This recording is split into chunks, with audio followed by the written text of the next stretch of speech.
Bonjour à toutes et tous et bienvenue pour cette conversation avec François Bayrou. Nous sommes ensemble pendant 45 minutes. Vous pouvez poser toutes vos questions sur les réseaux sociaux et j'aurai le plaisir de les relayer à François en compagnie de Sarah El Haïry, qui est secrétaire d'État chargée de la jeunesse et de l'engagement. Bonjour Sarah. Bonsoir, bonsoir Jean-Noël, bonsoir Président. Évidemment, nous allons passer un temps précieux et vivant, nous laisserons avec vous, mais surtout au cœur de cet échange, nous avons la chance de pouvoir, vous avez la chance de pouvoir poser vos questions, vos envies, partager également vos espoirs avec François Bayrou.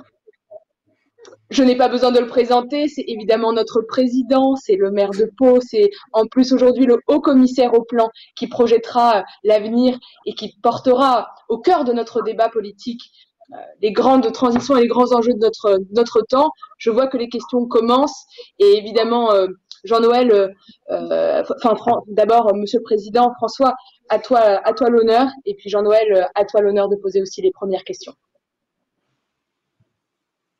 Bon, je suis très content qu'on puisse partager ce moment.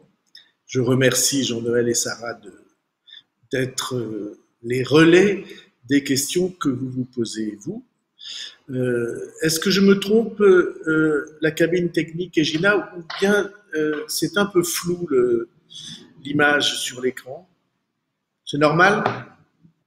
Ça fait partie du média?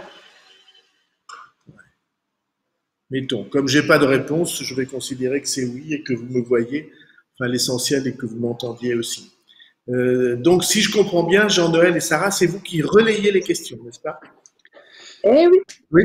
Et avec d'abord une première question d'Olivier qui nous demande ou qui te demande si dans les perspectives qui vous ont été confiées, est-il concevable d'imaginer une démocratie athénienne? La population vote les lois préparées par une combinaison exécutif-législatif annuellement.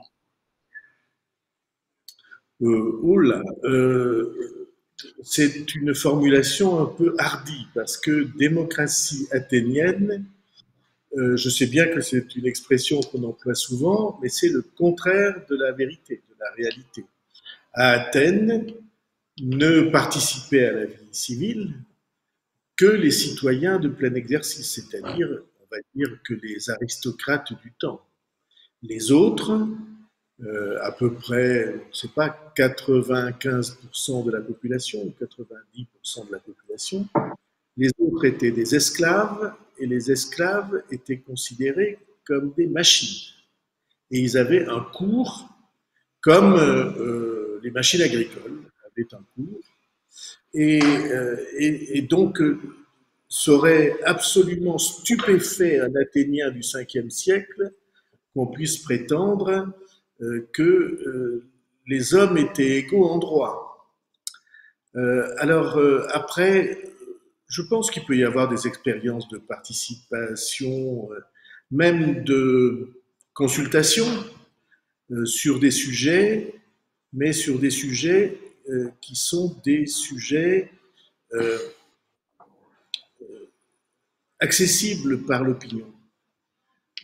La plupart des sujets que l'on doit traiter lorsqu'on est à la tête d'un État sont des sujets qui demandent un engagement si profond, si lourd, si grave de la part des dirigeants que je ne crois pas que cela soit accessible à une démarche référendaire passionnelle. Je vais prendre un exemple simple. Nous avons eu un référendum en 2005 sur Maastricht. Ce référendum s'est joué à un cheveu. Il se trouve qu'on a gagné. Nous avons gagné, nous et le PS, puisque c'était les deux forces qui étaient favorables à Maastricht. On a gagné. Qu'est-ce que serait aujourd'hui la situation du pays si la Banque centrale européenne n'existait pas? Est-ce que quelqu'un peut réfléchir à ce que ça serait? En réalité, si la Banque centrale européenne n'existait pas, on se trouverait dans une situation où la spéculation se déchaînerait contre la monnaie française parce que nous n'avions pas l'assise suffisante pour soutenir la création d'une monnaie respectée dans le monde entier. C'est un immense avantage. C'est un avantage vital dans les moments que nous traversons, mais il aurait très bien pu se faire à quelques centaines de milliers de voix ou dizaines de milliers de voix, que la passion l'emporte sur la raison. Et il y a des moments, j'en connais un autre très bien, lorsque dans l'avant-guerre de 40 en Grande-Bretagne, les débats publics sont entièrement dominés par le sentiment pacifiste de l'opinion. Et lorsque la guerre arrive, Churchill va devant le Parlement britannique et il interroge son prédécesseur, le Premier ministre britannique, pour savoir pourquoi, je racontais ça dans un de mes livres, pourquoi ils ont fait ce choix de désarmer la Grande-Bretagne. Et ce prédécesseur lui répond en disant, ce sont ses mots exacts, « Je vais vous répondre avec une effrayante sincérité. » Il dit, l'opinion britannique était tout entière pacifiste. Il se trouve que j'étais à la tête d'un grand parti. Un grand parti a le devoir de gagner les élections. J'ai donc suivi les électeurs au lieu de les conduire.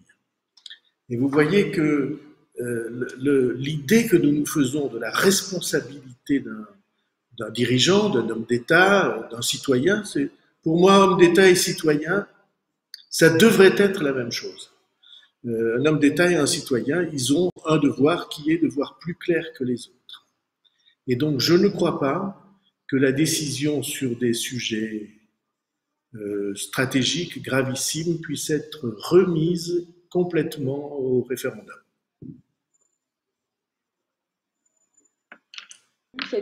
Qui a toujours eu cette projection, cette capacité à voir ce que beaucoup n'arrivaient même pas à définir et à projeter en fait le pays dans les décennies qui arrivent. Tu imagines bien que les questions qui arrivent sont très nombreuses et te demandent principalement, ça va être quoi tes sujets prioritaires en tant que haut commissaire? Ils vont jusqu'à, et ça c'est Malvina Jean-William, je pense à la question de Camille ou encore de François, quelles sont les grandes priorités, comment sortir de la crise qui est face à nous ou devant nous, et surtout une crainte qui est grandissante, et cette montée du populisme à l'international, à quel point ça peut percuter notre vie politique, à quel point ça peut percuter les transitions que nous sommes en train de vivre, qu'elles soient environnementales, sociales profondément, mais également industrielles. Les questions s'enchaînent, donc on va les prendre étape par étape, mais je vois se dessiner ce point commun qui te demande, pour toi, quels sont les éléments forts? Je sais que tu auras l'occasion de le présenter dans le détail dans les jours qui arrivent, mais si tu pouvais partager avec nous les quelques priorités qui te paraissent saillantes, quelles seraient-elles? Alors, j'ai naturellement beaucoup parlé avec le président de la République de la lettre de mission qui est écrite et qui va être rendue publique dans les heures qui viennent. Mais je me suis déjà exprimé sur au moins 3 grandes priorités. La première de ces priorités, c'est l'indépendance du pays. J'ai été extraordinairement frappé, et vous aussi sans doute, dans la crise de l'épidémie de Covid, de la situation dans laquelle nous nous sommes trouvés, nous et les autres pays européens, nous un grand pays médical, nous un grand pays de pharmacie, et peut-être dans le domaine médical et dans le domaine de la pharmacie, avons-nous pensé pendant longtemps que nous étions au tout premier rang des pays du monde? Et puis, nous nous sommes trouvés dans une situation de pénurie des médicaments essentiels. La route de l'approvisionnement de ces produits, cette route-là avait été coupée. Et puis, je ne parle pas seulement des masques, je ne parle pas seulement, même pas seulement, et pourtant c'est incroyable, des produits d'anesthésie, du curare dont tout le monde a parlé, mais les corticoïdes, les antibiotiques et les molécules pour traiter le cancer. Vous savez que pour nous tous, ces jours-ci, ces chimiothérapies, c'est un souci évidemment très important. Et pour les raisons affectives et que vous savez de la santé de Marielle. Et donc, ces médicaments-là, et même le paracétamol, le Doliprane, ces médicaments étaient en rupture, sont encore aujourd'hui en fragilité en France. Alors, qu'est-ce que c'est un pays qui se fixe un avenir et qui est incapable d'avoir l'approvisionnement élémentaire dans des médicaments de cet ordre? Pour moi, c'est ni plus ni moins l'acceptation d'une dépendance. Alors je vois très bien pourquoi cette dépendance s'est établie. Et ça nous ramène à la question du plan. On a vécu, tous les pays occidentaux, depuis Madame Thatcher et Monsieur Reagan, tous les pays occidentaux ont vécu avec l'idée que le plus efficace, c'était de laisser faire les décisions économiques par les acteurs économiques. Et je comprends ce raisonnement, je ne suis pas en train de le détruire. Je pense que pour ce qui est des décisions économiques, comment dirais-je, lambda, alors en effet cette réalité est vraie. Mais lorsqu'il s'agit des domaines dont dépend la survie du pays et la survie de l'Union européenne, parce que pour moi ça ne se distingue pas. S'il y avait eu des médicaments en Allemagne, on aurait pu en profiter en France, il n'y avait pas de difficulté de cet ordre. Et donc cette préoccupation-là, de voir un pays soumis à des décisions qui lui sont totalement étrangères, elle ne se manifeste pas seulement dans la production des médicaments, se manifeste dans beaucoup d'autres productions et dans beaucoup d'autres décisions. Et le premier but que je considère comme nécessaire pour aller vers la reconstruction de notre pays et pour y aller vite, c'est de poser la question de notre indépendance et des conditions majeures de l'indépendance française et européenne.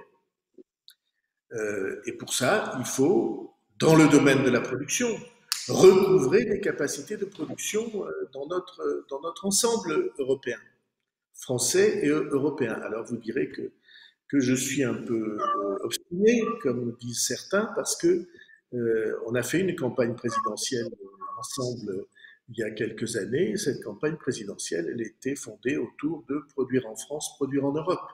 Et à l'époque, y compris beaucoup de nos amis, considéraient que c'était réactionnaire et vraiment inqualifiable ou impensable d'aborder les problèmes sous cet angle. Ça, c'est la première question, l'indépendance. Il y a une deuxième question qui est la vitalité de la société française. La vitalité scientifique, la vitalité dans le domaine de la recherche et des inventions, la vitalité dans le domaine de l'entreprise, qu'est-ce qui peut favoriser l'esprit d'entreprise, n'est-ce pas? Il faut avoir en tête que nous sommes un des pays dans lesquels la création d'entreprises est la plus nombreuse. Jean-Noël, tu me démentiras pas. Mais après, ce qui manque, c'est que se constituent des entreprises de taille suffisante pour que le réseau d'entreprises ait la vitalité nécessaire. Tout ça, ce sont des questions très importantes. Et à cette question est naturellement liée la question de l'investissement. À cette question est naturellement liée la question de la formation de la main-d'œuvre. Et je suis frappé, comme tout le monde, ça c'est vraiment pas très original, de constater que des métiers entiers, ayant un grand besoin de main-d'œuvre, ne trouvent pas la main-d'œuvre dans un pays où pourtant le chômage et le chômage des jeunes est si important. Et donc, moi, je suis très heureux que le gouvernement ait réussi à mettre en place, du point de vue de l'apprentissage et de la formation par alternance, des mécanismes qui enfin marchent. Notre secrétaire département, notre responsable départemental, Régis Laurent, dans les Pyrénées-Atlantiques, est à la tête d'un organisme de formation et il me dit qu'il a 35% de contrats d'apprentissage de plus que l'année précédente, qui était lui-même à 15% de contrats d'apprentissage de plus que l'année avant. Et donc, c'est un succès. Mais évidemment, ce succès ne s'arrête pas là parce qu'il y a toutes les questions, par exemple, de démocratie sociale. Moi, je pense qu'il ne peut y avoir de vitalité du pays que si tous les acteurs sociaux et démocratiques y participent. Et vous voyez que la question de la démocratie sociale, naturellement, elle a sa place évidente au plan. C'est pour ça que je vais présenter le premier plan devant le Conseil économique et social. Il y a une troisième question qui est que nous ne portons pas seulement des questions économiques, nous ne portons pas seulement des questions politiques d'indépendance, mais nous portons des questions de modèle de société.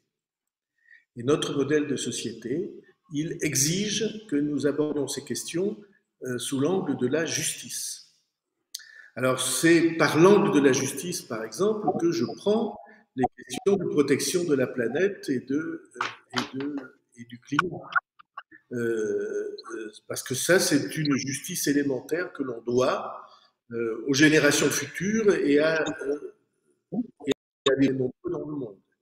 C'est par l'angle de la justice que j'ai l'intention de prendre les questions de développement. Je pense à l'Afrique, évidemment, qui devrait être pour nous une ardente obligation, comme disait De Gaulle pour le plan.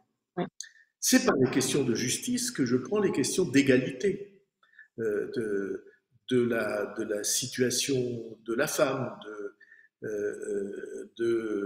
et des femmes, de l'égalité femmes-hommes, que je prends la question de la garantie qui devrait être apportée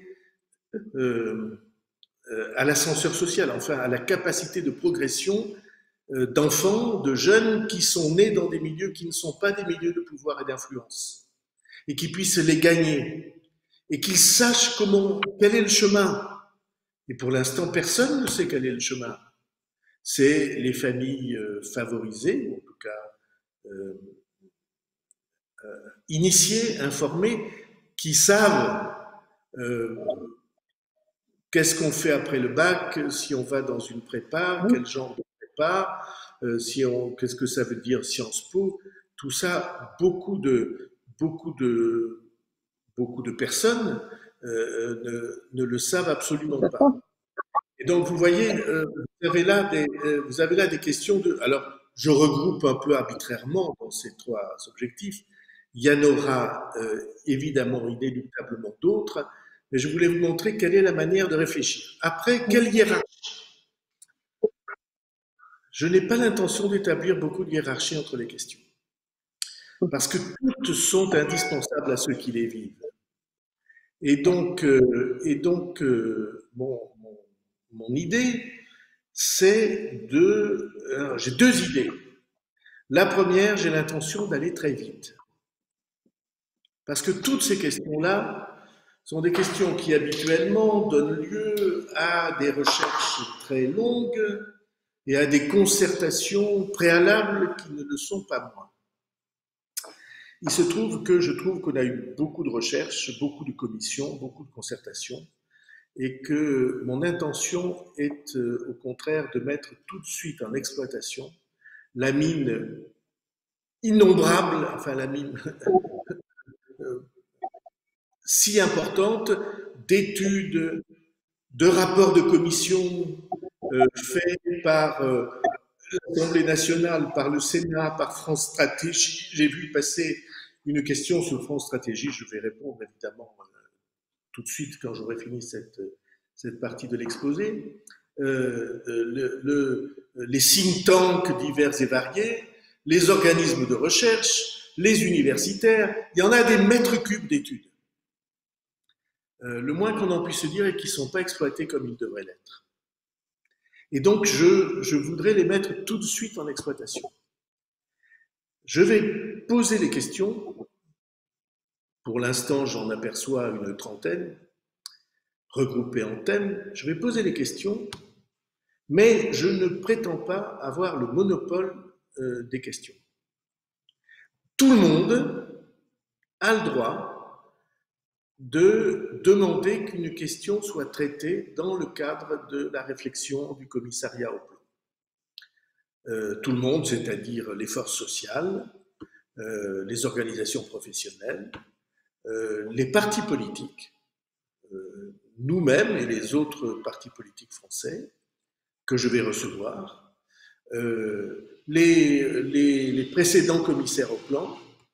Naturellement, le gouvernement, ça va de soi, ça ne se discute même pas, mais aussi les citoyens, les associations, les citoyens.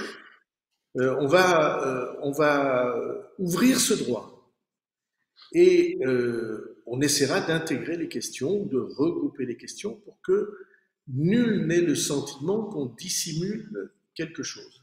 C'est un exercice démocratique qui doit être un exercice ouvert. Je ne dis pas que sur les propositions, dont je vais dire un mot dans une seconde, tout le monde sera du même avis. Mais j'espère que tout le monde reconnaîtra l'objectivité de l'impartialité de la réflexion qui dégagera les questions stratégiques dont nous savons que notre avenir dépendra. François, oui. Nous avons des questions sur l'étape suivante, c'est-à-dire la manière dont les recommandations, dont les propositions que vous serez amenés à faire seront prises en compte dans les décisions et dans la gestion du pays. Et Delphine, par exemple, demande la manière dont ces recommandations seront prises en compte, comment se fera l'articulation avec le plan de relance. Si tu veux bien, Jean-Noël. Je veux répondre d'abord à la question qui a été posée par l'une d'entre vous sur comment ça s'articule avec France Stratégie. Alors France Stratégie, vous savez, cette organisation, cette institution héritière de l'ancien commissariat et qui comporte à peu près 100 chercheurs, 150 collaborateurs avec un budget important. Et comment ça s'articule avec le commissariat au plan. Ça s'articule d'une manière très simple. France Stratégie est, on va dire pour prendre une formule compréhensible par tout le monde, est le bras armé du commissariat au plan. Ils sont le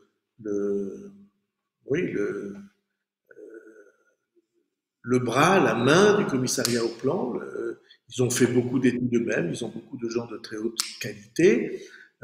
Ils conserveront évidemment un droit d'initiative, puisque tout le monde aura le droit d'initiative, comme je l'ai dit à l'instant. Le décret de création du commissariat et de ma nomination dit le commissaire au plan. Vous voyez que j'utilise assez peu l'adjectif haut. Hein. Je je ne me sens pas, je ne me sens pas par nature haut.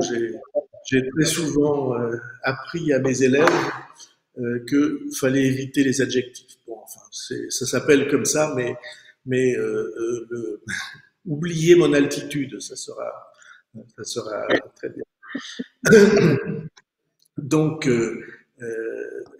des crédits, le commissariat au plan dispose de France Stratégie. C'est exactement ce que je viens de t'expliquer. C'est-à-dire, France Stratégie est à la disposition du commissaire au plan pour les travaux qu'on lui assignera, sans le priver des travaux qu'il avait déjà commencés ou qu'il a l'intention de commencer. Je veux ajouter une autre chose. J'ai vu des journalistes m'ont interrogé en disant alors vous avez 150 collaborateurs, un budget de 23 millions d'euros. En fait, vous êtes riche et c'est des privilèges. Alors, comme vous avez vu, je n'aime pas beaucoup les privilèges et j'ai choisi d'exercer cette fonction de manière bénévole. Et j'ai choisi d'avoir très peu de collaborateurs, un petit nombre, pour reprendre. D'ailleurs, c'est pas un hasard, c'est pas de l'imitation, mais c'est le même type de réflexion qui conduit à la même solution. Jean Monnet aussi avait choisi d'avoir un petit nombre de collaborateurs. Parce que je crois au commando quand il s'agit de changer le monde. Je ne crois pas aux méga-organisations. Je ne crois pas que le travail soit indexé sur le nombre des collaborateurs. Sans ça, il y aurait des réussites absolument admirables dans l'État et dans l'administration française. Et ce n'est pas tout à fait le cas. Donc je crois que des hommes peuvent changer le monde, et je crois que un petit nombre, un commando peut y arriver. Je reprends une seconde parce que j'ai perdu.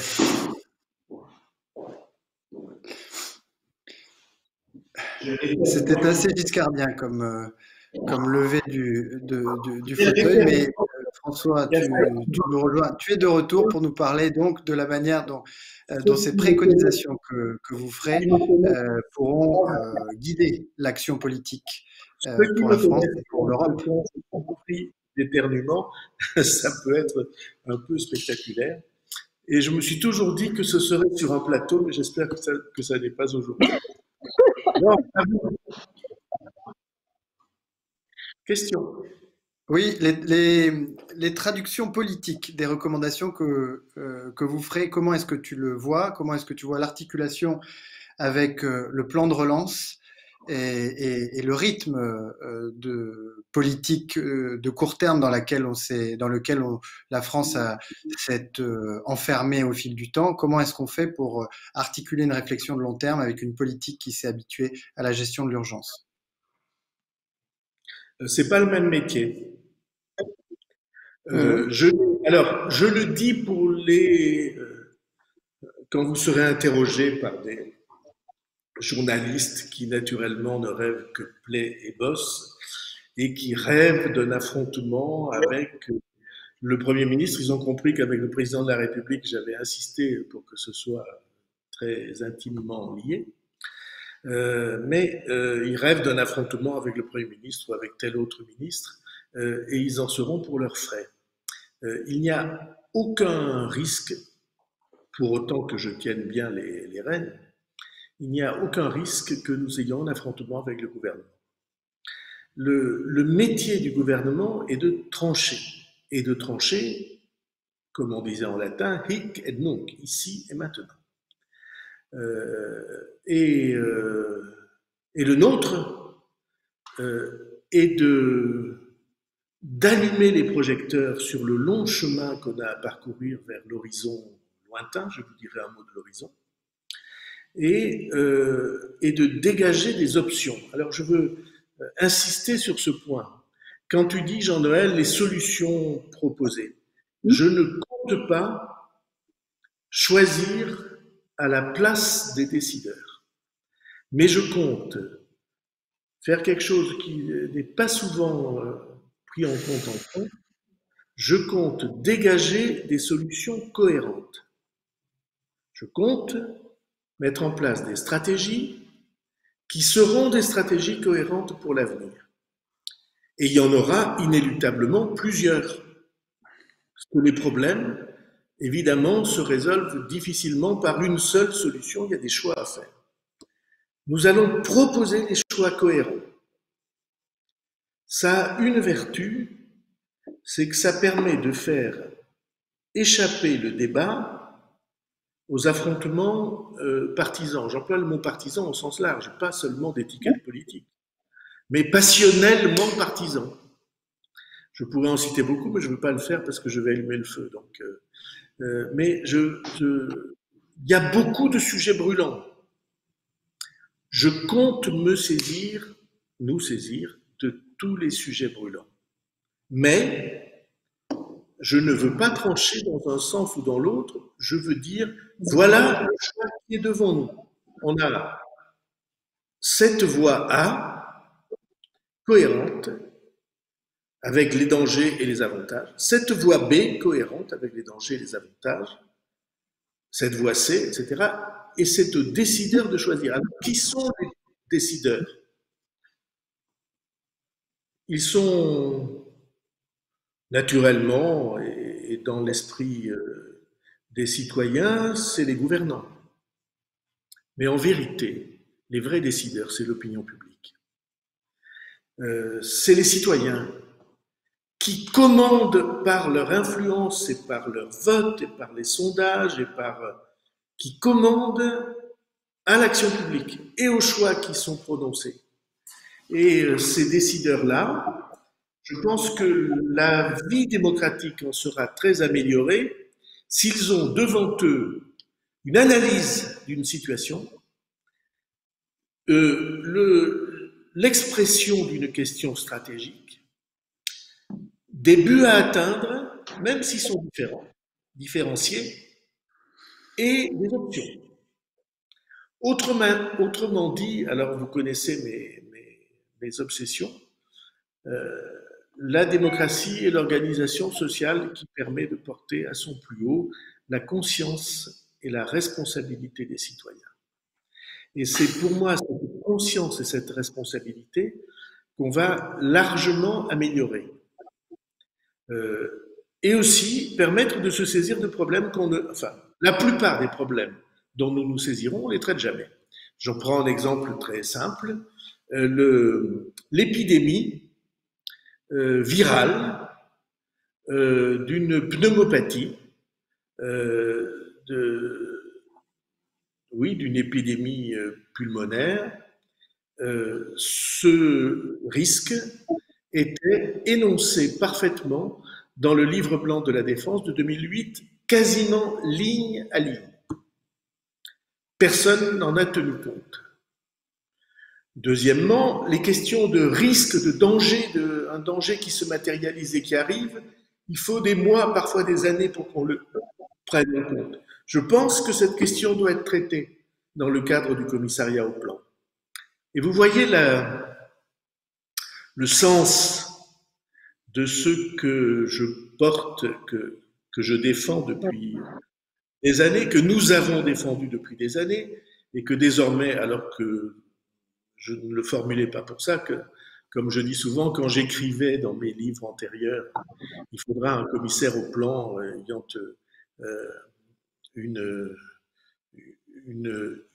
ayant une capacité politique importante et reconnue par l'opinion auprès du président de la République. Je ne me projetais pas dans le commissaire au plan, mais un peu plutôt dans l'autre fonction, le président de la République. Et donc c'était pas, j'avais pas pensé ça pour moi, mais j'avais pensé ça pour le pays. Et il me semble que le travail de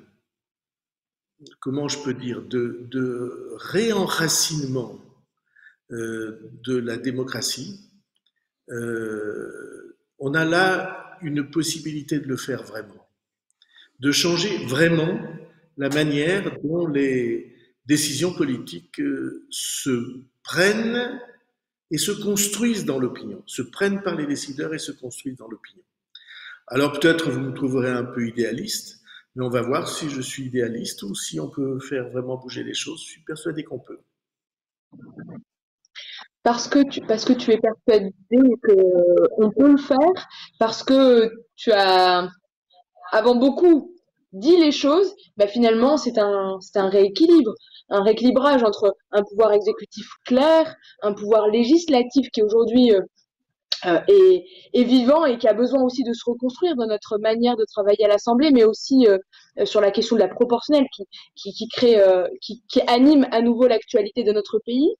Un pouvoir judiciaire qui aujourd'hui se questionne beaucoup, et finalement ce point d'équilibre, en tout cas je ne sais pas si on peut le dire comme ça, mais d'un pouvoir prospectif, d'un pouvoir qui projette l'avenir et qui finalement peut-être sera ce stabilisateur dans une période où chacun essaye de trouver sa place, chacun est percuté, voire bousculé dans ses essentiels. François, il y a beaucoup de questions, en fait, c'est assez impressionnant parce que elles sont, les échanges sont très riches et donc on essaie de prioriser. Sarah, juste un mot sur ce que tu viens de dire. Je me suis en effet amusé à répondre à quelques journalistes que, en fait, il y avait le pouvoir législatif, le pouvoir exécutif, dont il ne faut pas oublier qu'il est législatif par son initiative. Et au fond, il manque un troisième pôle qu'on va essayer de construire, c'est le prospectif. Législatif, exécutif, prospectif. Alors, le prospectif, il a cet avantage et cette précaution qu'il ne prend de pouvoir à personne. Je ne marche et n'ai l'intention de marcher sur les plates-bandes de personne. Parce que ça n'existait pas, ça n'existait plus.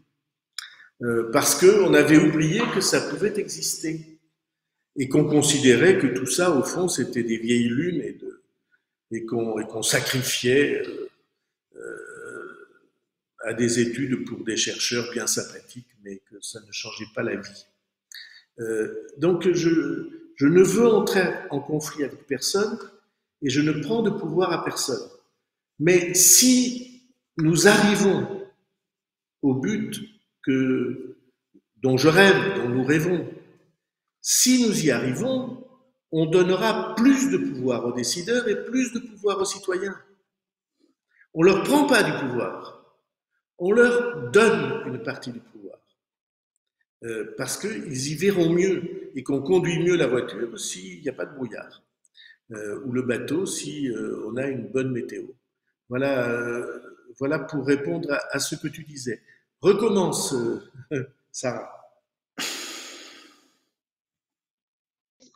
Ça crée de l'espoir parce que il y a des sujets qui ne sont pas de l'actualité vue dans le débat, on va dire, politique ou public, comme aujourd'hui la place de la politique familiale, de la question démographique de notre pays, ou encore comment réconcilier des choses qui nous paraissent opposées, en tout cas dans la lecture journalistique, l'industrie et l'environnement. Comment redonner foi et chair à une nation? Comment finalement, et c'est les questions qui reviennent, tu l'as dit au début, comment permettre à toute une génération qui n'a peut-être pas les codes parce que pas transmis, pas reçu à la maison, comment leur permettre cette émancipation? Je sais que ce mot aujourd'hui est dit et reporté par beaucoup, mais dans ta bouche ça ne sonne pas de la même manière.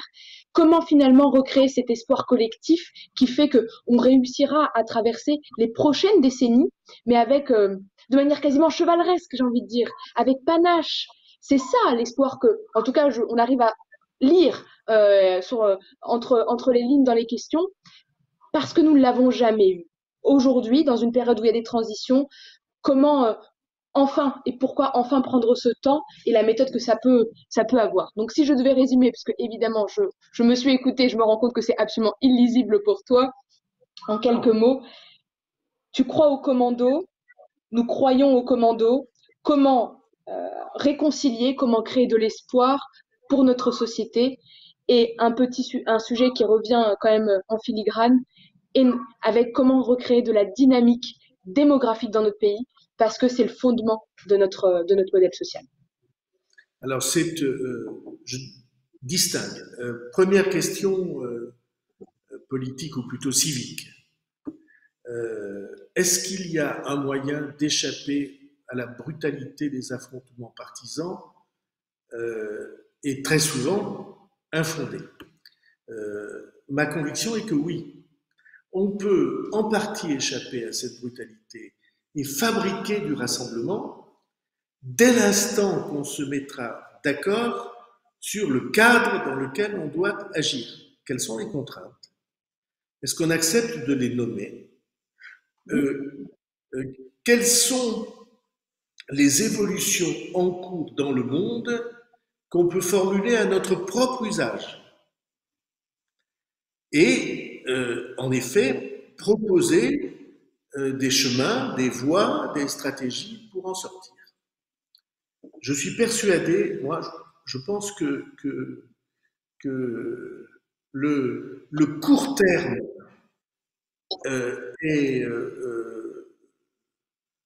fait de l'affrontement et est violent.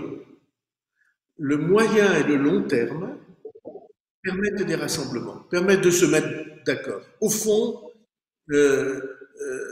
Madame El Haïry, vous n'êtes pas d'accord avec moi, vous êtes dans un autre camp, mais si nous devions définir ensemble la France dans 10 ans, 20 ans ou 30 ans, c'est les 3 horizons que je retiens.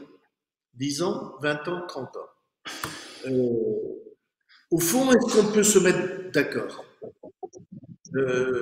Est-ce qu'on peut être d'accord pour dire que le pouvoir aux citoyens ne peut s'exercer que dans un pays indépendant? Vous n'êtes pas d'accord avec moi, mais est-ce qu'on peut se mettre d'accord pour dire que la société française sera plus forte si on a une réalité de justice sociale? Et comment y arriver? Vous voyez, je peux énoncer comme ça 10 questions que la France ne peut pas ignorer les réalités du changement climatique. On peut ne pas être d'accord sur les causes. J'imagine qu'il y a des débats importants. On peut ne pas être d'accord. Mais en tout cas, à la question de savoir est-ce qu'il faut se préparer au changement climatique, la réponse est oui. Et est-ce qu'il faut baisser par exemple, nos émissions de gaz à effet de serre? Est-ce que ça doit être en train de confondre? Et vous voyez, toutes ces questions-là sont des questions qui prennent un tour stratégique rassembleur parce qu'on peut se retrouver sur l'horizon. Ce qui divise, c'est ce qu'on va faire demain matin. Là, c'est comme il y a des enjeux électoraux, mais là, on n'est pas dans des enjeux à proprement parler électoraux. On est devant des enjeux démocratiques et civiques. Jean-Noël. Oui, on a une question qui rejoint les propos que tu viens de tenir, et notamment celle qui concerne la vitalité démocratique. C'est Thomas qui demande quel est ton avis sur la montée des populismes un peu partout dans le monde, sur, je dirais, le discrédit qu'on peut détecter dans les enquêtes d'opinion réalisées auprès des jeunes, où on voit que la confiance dans la démocratie décline. Nous sommes le mouvement démocrate. Quel est ton avis là-dessus et comment est-ce que l'on peut participer à cette défense de la démocratie qui a l'air d'avoir perdu une partie de son lustre? Alors, je vais m'exprimer là, non pas comme commissaire au plan, mais comme François Bayrou, citoyen, avec sa propre grille de lecture. Pourquoi le populisme? Moi, je crois que le populisme vient de ce que les citoyens ignorent absolument, la réalité, les contraintes, et qu'on ne leur a pas fait partager des objectifs. Je pense que c'est une question d'effondrement culturel du niveau civique. Et je pense que, comme toujours, la violence découle de l'ignorance. Dès l'instant qu'on n'a pas une vision assurée du réel, alors comment je peux dire, c'est les intégrismes, c'est la passion qui prennent la main. C'est les superstitions qui prennent la main. Et donc, il y a un gros travail, Sarah se reconnaîtra dans ce que je vais dire, d'éducation populaire, d'éducation civique populaire, au plus haut sens du terme à faire. Vous êtes citoyens, nous allons partager ensemble un certain nombre de questions sur lesquelles on donnera des faits. Ces faits pourront être discutés, mais on va aller vite pour en sortir des orientations. Moi, je crois beaucoup à ça. Je crois beaucoup qu'on peut choisir ce chemin. Encore une fois, on pourra me dire que c'est un peu optimiste et un peu idéaliste, mais si je n'avais pas choisi une fois pour toutes l'optimisme et l'idéalisme, sans doute je ne serais pas en train de répondre à vos questions. Ça va être la dernière question. Tu as l'habitude de dire que c'est une question de vie ou de mort. Alors, j'ai envie d'en garder une qui marque peut-être toute l'intensité de nos échanges. Comment permettre à chacun, finalement, dans sa vie, d'appuyer sur pause pour se projeter aussi à 10, 20 ou 30 ans, en gardant de l'espoir, puisque aujourd'hui, on va avoir l'occasion de le faire collectivement à 10, 20 et 30 ans. Et c'est ce qui revient, c'est Malvina qui le pose, entre l'instantané et la projection sur ces 3 temps. Comment les faire vivre? Et quel est pour toi peut-être le mot que chacun doit peut-être mûrir pour être acteur de notre pays, de cette société qui se transforme, mais qui est si belle et qui a tellement de choses en elle. Un mot d'énergie, un mot d'espoir finalement. Alors, un mot pour l'efficacité de l'action qu'on va entreprendre. Ce mot, c'est crédibilité et authenticité. J'espère que vous aurez senti que, en me lançant dans cette aventure, je ne fais pas œuvre partisane. Même pas pour un parti que j'aime, que nous allons vivre ensemble, que nous avons su faire naître et préserver. Je n'exprime pas de préférence. Je ne veux pas exprimer de préférence. Je veux que ce soit crédible et authentique auprès de nos concitoyens. Si tel est le cas, une source d'espoir va apparaître. Et deuxièmement, quel est le mot dont je crois, et c'est pas pour te faire plaisir, Sarah, quel est le mot dont je crois qu'il doit être le maître mot de cette période? C'est engagement. Je me heurte à deux ennemis depuis très très longtemps, depuis le début de ma vie politique. Le premier ennemi, c'est le à quoi bon?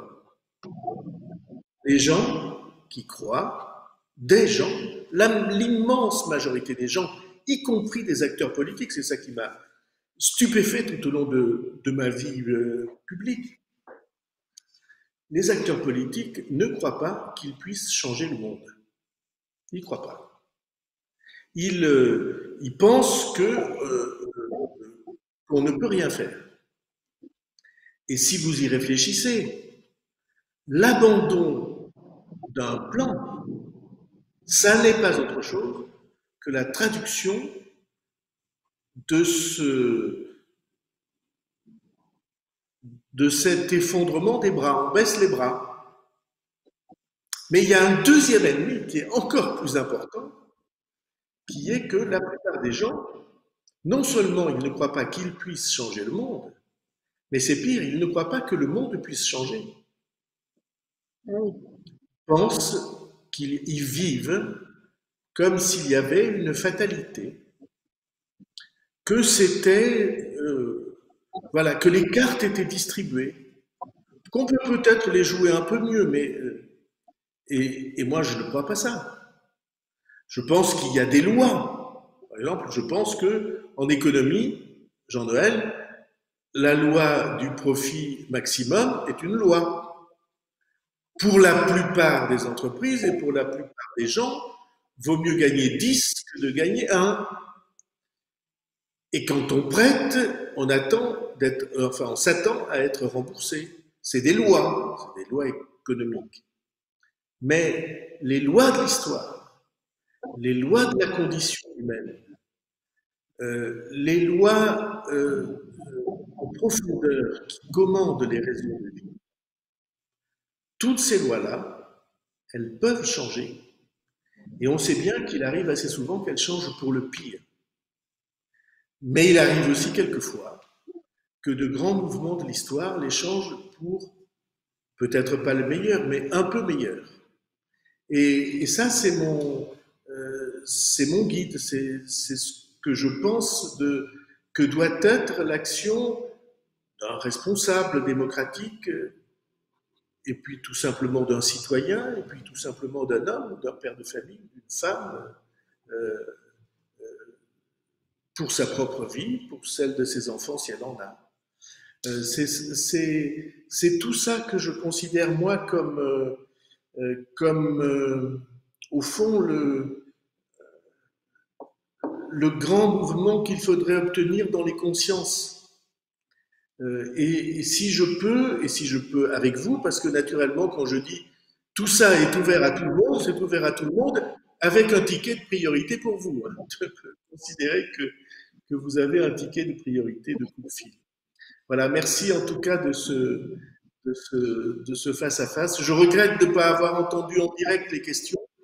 Je les avais même pas sur l'écran. Sans ça, j'aurais essayé de distinguer les uns et les autres. Mais merci de cet exercice qui correspond au fond à ce qu'on faisait à Guidel le samedi soir. En tout cas, ton invitation lancée aux adhérents militants sympathisants du MoDem à participer aux travaux du plan, eh bien, rencontrera de l'engagement, puisque c'est quelque chose qui était exprimé dans les remarques et dans les questions que nous avons reçues, que nous n'avons pas eu le temps de toutes t'adresser. Mais en tout cas, merci beaucoup d'avoir pris le temps de cet échange, cher François. Merci beaucoup à toi, Sarah, d'avoir pris le temps d'être avec nous pour ces questions. Et puis, on vous donne rendez-vous dans un quart d'heure pour le forum des députés et des sénateurs. La soirée se poursuivra et vous aurez à nouveau rendez-vous demain avec François Bayrou pour le discours de clôture. Bonne soirée. Bonne cité. Jean-Noël, est-ce que je peux dire un mot de remerciement à la cabine technique, si j'ose dire, c'est-à-dire à tous ceux, Gina, Vincent, Delphine, qui ont fait en sorte que ça marche. Héloïse, excuse-moi Héloïse. Et donc vous avez été tous formidables parce que si les gens savaient avec quels moyens nous faisons ça, il y aurait, me semble-t-il, déjà... Avec du cœur. En commando, bravo.